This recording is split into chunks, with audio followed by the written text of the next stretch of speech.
Bab 1709. Namun ini semua adalah tebakan secara rasional. Tentu saja, juga merupakan hasil yang terbaik. Seperti yang Thomas katakan, waktu itu Tracy menghadapi musuh di mana-mana. Anaknya juga ada di tangan Samuel. Walaupun dia diancam melakukan hal yang tidak diinginkan, itu juga ada kemungkinan. Namun, Tuan Daniel, Thomas mengamati ekspresi Daniel dengan hati-hati, berkata dengan tidak tenang, Anda jangan marah pada Nona Tracy. Dia juga terpaksa. Apanya yang terpaksa? Daniel berteriak dengan marah. Thomas buru-buru menundukkan kepala, tidak berani mengeluarkan suara. Pada saat ini, kebetulan Tracy mendorong pintu dan masuk. Melihat adegan ini, juga mendengar beberapa patah kata Daniel. Dia pun langsung mengerti apa yang terjadi. Senyuman di wajahnya menghilang dalam sekejap, menjadi ekspresi serius. Kamu keluar dulu. Daniel memberi perintah pada Thomas. Baik, Thomas bangkit dari lantai. Melihat Tracy, dia merasa sangat bersalah di dalam hati. Ingin membuka mulut untuk mengatakan maaf, tetapi tidak berani mengatakannya. Bawa mereka pergi melakukan tes darah. Daniel memerintahkan. Baik, Thomas pergi dengan menundukkan kepala. Ruangan kantor yang begitu besar hanya tersisa Daniel dan Tracy berdua. Mereka saling menatap. Tatapan Tracy sangat rumit.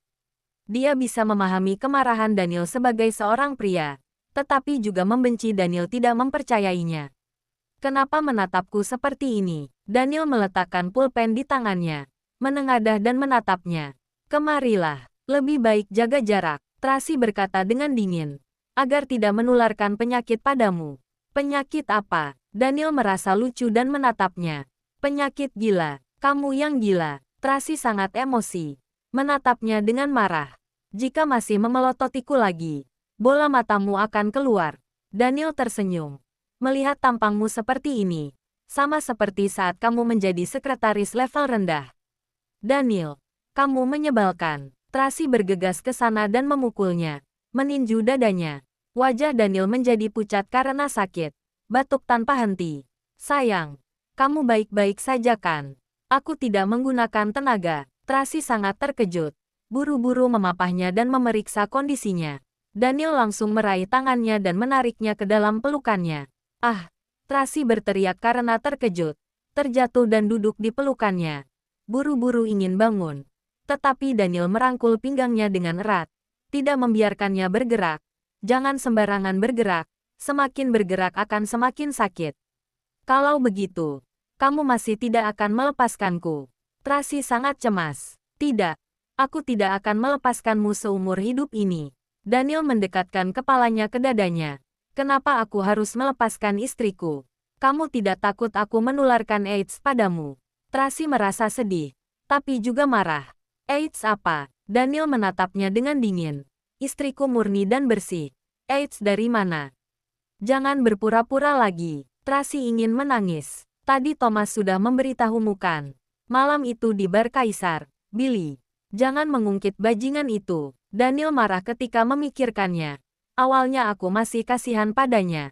Tidak berencana memburunya. Tapi kelihatannya, tidak boleh merasa kasihan padanya. Daniel, Tracy mengerutkan kening. Kamu percaya? Percaya apa? Daniel bertanya dengan lugas.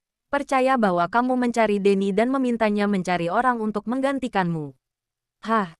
Tracy tercengang. Kamu, bagaimana kamu bisa tahu? Denny yang memberi tahumu. Tidak, dia hanya setia padamu. Daniel tersenyum. Masalah yang begitu sederhana, bisa dipikirkan dengan jari kaki. Hanya Thomas yang bodoh itu yang mempercayainya. Kamu sudah terpikirkan sejak awal. Tracy semakin marah. Kalau begitu, tadi kamu masih bilang terpaksa apa? Karena dia bodoh. Dia mengira kamu masuk ke dalam jebakan karena terpaksa. Tetapi suamimu. Aku tahu. Kamu sama sekali tidak bodoh. Bab 1710. Daniel mengatakannya dengan percaya diri. Sudah seharusnya seperti itu. Tracy tertawa. Mencubit pipinya. Sengaja menakutinya. Bagaimana kamu bisa yakin bahwa aku tidak bersekongkol dengan Denny untuk membohongimu? Jika aku sungguh sudah tidak murni lagi, sekarang sudah terjadi sesuatu. Demi melindungi diri sendiri, Aku bisa mencari alasan untuk membohongimu. Kamu juga tidak akan tahu. Walaupun sungguh terjadi sesuatu padamu, itu juga salahku. Sikap Daniel tiba-tiba serius. Menemui hal semacam ini. Sebagai seorang pria, reaksi pertama tentu saja akan marah, akan benci, ingin membunuh Billy. Namun, jika mengubah pola pikir, aku lebih banyak merasa malu dan menyalahkan diri sendiri. Akulah yang tidak melindungimu dengan baik, melemparkan semua beban padamu, makanya membuatmu menghadapi bahaya-bahaya ini. Maksudmu, jika aku sungguh tidak murni lagi, juga tertular AIDS, kamu. Tentu saja aku harus menghadapinya bersamamu dan menyelesaikannya bersama. Daniel menyentuh wajahnya, menatapnya dengan mendalam. Aku tidak percaya. Tracy merasa sedikit tersentuh di dalam hati, tetapi masih marah dan berkata dengan sengaja. Kamu sengaja mengatakan kata-kata yang enak didengar untuk membohongiku. Daniel malas menjelaskannya. Langsung meraih tangan Tracy dan menggigit lengannya dengan keras. Oh, Tracy menjerit karena kesakitan. Apa yang kamu lakukan? Sakit sekali. Sampai berdarah. Akhirnya Daniel menghentikannya. Menjilat-jilat darah di lukanya. Kemudian mencubit dagunya. Membiarkan Tracy melihatnya. Sekarang sudah percayakan. Tracy tercengang sejenak. Kemudian sadar kembali. Kamu sudah gila. Jika dia sungguh tertular AIDS, Daniel menggigitnya. Dia sudah pasti akan tertular juga. Bagaimana kalau aku sungguh tertular? Tracy sangat marah dan juga cemas. Walaupun aku tidak tertipu olehnya dan tidak tidur dengannya. Tapi beberapa waktu ini sering berinteraksi dengannya. Mungkin terinfeksi melalui cara lain. Kalau begitu, aku terinfeksi bersamamu. Kita obati bersama. Daniel sangat tenang. Sekarang AIDS belum tentu akan mati. Asalkan punya uang. Bisa terus hidup. Kita bisa menjadi sepasang suami istri yang melawan virus. Kamu. Tracy menarik pipinya dengan marah. Apa kamu bodoh? 2 orang sakit. Setidaknya harus ada 1 orang yang baik-baik saja. Kalau tidak, siapa yang menjaga anak-anak? Serahkan mereka pada kakakmu. Dibesarkan bersama Tini, Winnie, dan Bitty. Daniel berkata tanpa berperasaan. Lagi pula kita semua adalah satu keluarga. Kamu. Tracy marah sampai tidak bisa berkata apa-apa. Betapa baiknya seperti ini. Paling-paling memberinya sedikit biaya makan. Daniel sengaja menggodanya. Lalu, mengutus Bibi Riana ke sana dan membuatkan bakpao untuk mereka setiap hari. Ketika Tracy mendengarnya, dia pun meneteskan air mata, memeluk leher Daniel dengan erat, berkata dengan sangat tersentuh. Bodoh. Daniel menepuk punggungnya dengan ringan, menghiburnya dengan lembut. Apa yang kamu tangisi? Ada suamimu. Jika langit runtuh ada suamimu yang menopangnya. Lagi pula tubuh suamimu ini tinggi. Tracy tertawa. Gelembung ingusnya keluar semua. Istriku jorok. Jorok sekali. Daniel menertawakannya sambil menarik tisu dan memberikannya untuk menyeka ingus dan air mata. Menyebalkan. Jangan bicara lagi. Tracy menangis dan juga tertawa. Memegangi wajah Daniel dan mengusapkan semua ingus dan air mata ke wajah Daniel. Siapa suruh kamu menertawakanku? Masuk ke dalam mulutku. Wanita jelek. Di dalam ruangan. Mereka berdua tertawa gembira dan bercanda. Bahagia dan manis. Di depan pintu. Thomas menutup pintu dengan hati-hati. Menghela napas dengan lega. Membuatku kaget saja. Aku mengira akan terjadi pembunuhan. Untung. Terharu. Anne berkata sambil menyeka air matanya. Tuan Daniel sungguh pria yang baik. Terlalu membuat orang terharu. Sebenarnya aku juga lumayan baik.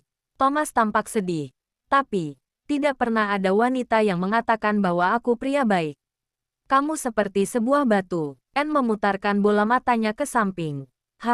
Bab 1711. Semua orang di keluarga Wollens, majikan, pengikut, pengawal, dan pembantu semuanya melakukan tes darah. Hasilnya keluar di hari itu juga. Darahnya normal. Tidak ada masalah apapun. Namun karena masa inkubasi AIDS sangat panjang, mungkin beberapa bulan kemudian baru bisa terdeteksi. Jadi, Tracy memerintahkan kepada semua orang, harus memperhatikan keselamatan dalam waktu dekat untuk mencegah ditularkan kepada orang lain. Kemudian mengatur orang-orang Lili datang kemari secara berkala untuk melakukan tes darah pada semua orang. Namun masalah tes darah, semua orang harus merahasiakannya dengan baik, tidak boleh menyebarkannya keluar. Daniel malah berkata dengan acuh tak acuh, kenapa tidak boleh disebar keluar? Lebih baik menyebarkannya sedikit informasi keluar. Hah, apa maksudmu? Tracy bertanya tanpa sadar, kemudian segera menyadarinya. Maksudmu, membiarkan Billy tahu tentang masalah ini, kemudian dia akan pergi mencari rumah sakit. Racun ular hijau sama seperti flu, tidak akan terlalu parah. Selain itu, akan sembuh dengan sendirinya. Dia tidak pergi ke rumah sakit juga tidak akan mati. Entah sekarang dia bersembunyi di mana. Kita tidak menemukannya di mana-mana. Jadi, tetap harus menggunakan sedikit cara agar dia masuk ke dalam perangkap. Mengerti. Tracy sangat bersemangat. Aku akan segera minta orang untuk menyebarkan informasi ini. Biarkan Thomas yang melakukan hal ini saja.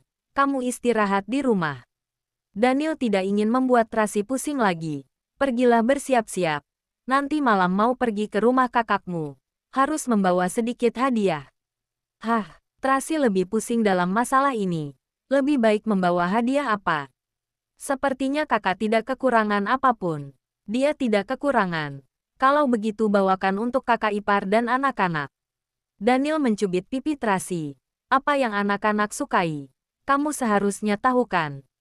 Ini, aku tidak tahu. Bagaimana dengan kakak ipar? Tracy berpikir bahwa dia baru bertemu Dewi satu kali. Dia tidak memahami calon kakak iparnya ini. Bawa yang mahal. Barang-barang yang berharga. Daniel berkata sambil tersenyum. Mengerti. Tracy menganggukkan kepala berulang kali dan segera pulang untuk mengaturnya. Pelan-pelan. Tidak boleh buru-buru. Masih ada luka di tubuhmu.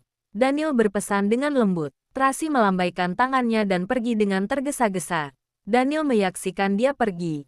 Hendak lanjut mengurus pekerjaan. Tetapi menemukan bahwa ada 7 panggilan tidak terjawab di ponselnya. Semuanya telepon dari Friska. Ketika dia hendak menelepon balik, Friska lebih dulu menelepon kemari. Dia segera mengangkatnya. Halo. Presdir Daniel. Aku mencarimu karena ada urusan mendesak. Apakah bisa bertemu? Tentu saja. Datanglah ke kantorku. Aku tidak ingin pergi ke kantormu. Kita bertemu di luar saja. Kalau begitu bertemu di Ginza yang di seberang. Baik.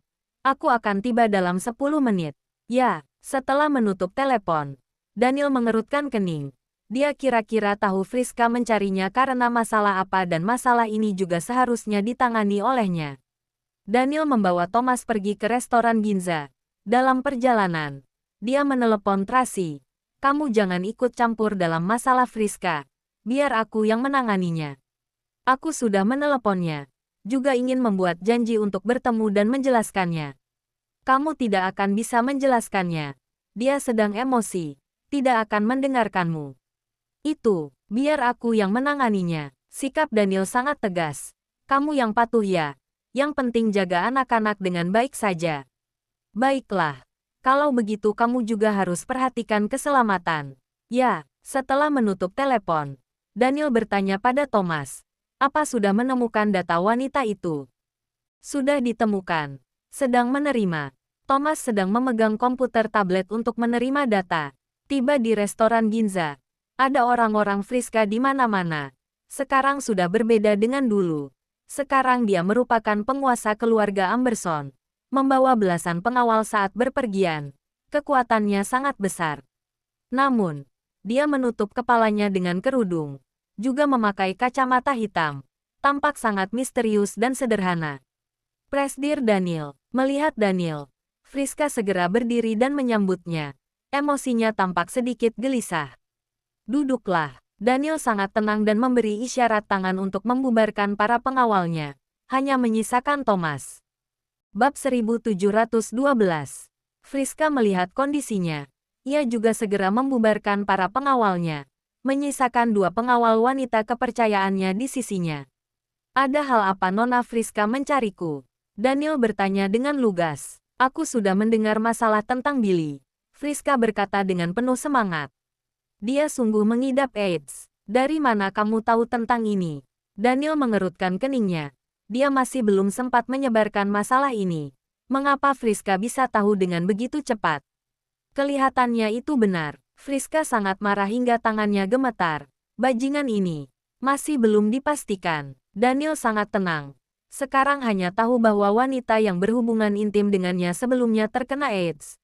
Mengenai dia terinfeksi atau tidak ada yang tahu. Kemungkinan penyebaran semacam ini sangat tinggi. Friska sudah hampir gila. Kalau begitu, aku berbicara tentang ini. Mata Friska berkedip dengan cahaya dingin. Dialah yang telah mencelakaiku. Apa hubungannya dengan dia? Daniel mengerutkan kening. Saat aku ditipu Billy malam itu, dia juga berada di dalam kamar. Tapi dia tidak menghentikannya dan melihatku ditindas dan dihina. Hatinya begitu kejam. Menurutmu ada hubungannya dengan dia atau tidak? Saat Friska berbicara, dia sangat emosi sampai sekujur tubuhnya gemetar. Awalnya karena memandangmu, aku sudah tidak mempermasalahkannya. Namun sekarang baru tahu. Sebelumnya dia masih mencari seorang wanita yang mengidap AIDS untuk berhubungan intim dengan Billy. Dia itu sengaja mencelakaiku. Kamu dengarkan aku dulu. Daniel menyela kata-kata Friska. Berkata dengan serius. Sejak awal sampai akhir, kamu sama sekali bukan ancaman baginya. Tidak hanya begitu, kamu juga pernah membantunya. Jadi dia juga tidak memiliki motif untuk mencelakaimu. Dia mencari seorang wanita yang mengidap AIDS untuk tidur dengan Billy, juga karena ingin melindungi diri sendiri. Selain itu, saat itu dia juga sama sekali tidak tahu bahwa wanita itu terinfeksi AIDS. Danny baru mengetahui pagi ini. Setelah beberapa saat, Daniel menyipitkan matanya, menatap Friska dengan dingin. Kamu mengetahui berita ini begitu cepat. Seharusnya juga karena terus mengawasi Danny kan? Apa sudah menangkapnya dan menyiksanya? Mendengar kata-kata ini, mata Friska berkedip-kedip, tidak menjawab secara langsung. Segera lepaskan dia. Suara Daniel menjadi lebih tajam. Kalau tidak, jangan salahkan aku jika sikapku berubah. Mulut Danny sangat tertutup. Masalah yang berhubungan dengan Tracy. Dia mati pun tidak akan bersedia membocorkan sepatah kata pun. Aku mengetahuinya dari anak buahnya. Aku tahu hubungan dia denganmu sangat dekat. Aku tidak menyentuhnya. Friska menjelaskannya dengan emosi. Namun Presdir Daniel, aku sangat setia kawan. Saat kamu dalam kesulitan, aku diam-diam membantu istrimu. Demi kamu, aku mengungkapkan kejahatan ayahku. Tapi kamu sepertinya tidak menganggapku sebagai teman. Apa yang kamu inginkan? Daniel juga tidak banyak bicara. Hanya menatapnya dengan mengerutkan kening. Tracy dan Billy mencelakaiku menjadi seperti ini. Apa dilupakan begitu saja? Friska bertanya dengan emosi. Aku berkata untuk terakhir kalinya. Orang yang mencelakaimu itu adalah ayahmu dan Billy. Tidak ada hubungannya dengan Tracy. Daniel sudah sedikit tidak sabar. Memperingatkannya dengan kejam. Ada aku. Siapapun jangan berharap bisa menyentuhnya. Bab 1713. Mendengar kata ini, Friska benar-benar putus asa. Awalnya dia masih berpegang pada sedikit keuntungan. Dia berpikir, Daniel paling tidak akan memberikannya sebuah penjelasan. Tetapi sekarang, melihat sikap Daniel yang keras, dia akhirnya mengerti. Hidup dan matinya tidak lebih penting dari sehelai rambut Tracy. Daniel sama sekali tidak peduli apakah dia ditindas oleh Billy atau tidak. Tidak peduli apakah dia terinfeksi AIDS atau tidak. Yang dia pedulikan hanyalah Tracy. Hanya Tracy. Aku tahu. Sekarang kamu tidak akan mendengar apapun yang aku katakan. Daniel melembutkan nada bicaranya. Dan menasehati dengan sungguh-sungguh. Sebagai teman, saya sarankan kamu agar tenang. Lakukan pemeriksaan dengan baik. Tunggu hasilnya. Hadapi dengan rasional. Dan tangani dengan benar. Setelah selesai berbicara, Daniel memberi isyarat pada Thomas untuk mendorongnya pergi. Friska duduk di tempat, menatap punggungnya, tidak mengucapkan kata pun, tetapi kebencian yang dingin membara di matanya. Dia tidak senang, tidak puas, di sisi mana dia tidak sebanding dengan Tracy. Atas dasar apa Tracy bisa dicintai banyak orang, mendapat perlindungan dari Daniel, sedangkan dirinya tidak melakukan apa-apa, tetapi malah berakhir seperti ini. Atas dasar apa? Dia tidak rela. Daniel kembali ke mobil. Alisnya masih tegang. Dia tahu. Berdasarkan temperamen Friska, mungkin dia tidak akan bisa menerima kenyataan ini. Penularan AIDS mungkin memerlukan waktu beberapa bulan untuk diinkubasi. Walaupun sekarang belum keluar hasil pastinya. Belum tahu apakah Billy terinfeksi atau tidak. Juga tidak tahu Friska terinfeksi atau tidak. Karena ini hanyalah sebuah menular. Makanya membuat semua orang menjadi gila. Di bawah tekanan mental seperti ini, tidak ada yang tahu Friska dapat melakukan hal apa. Tuan Daniel, apa perlu mengutus orang pergi menemui Denny? Ucap Thomas dengan nada rendah. Ya, Daniel mengangguk. Utuskan orang untuk melindunginya diam-diam.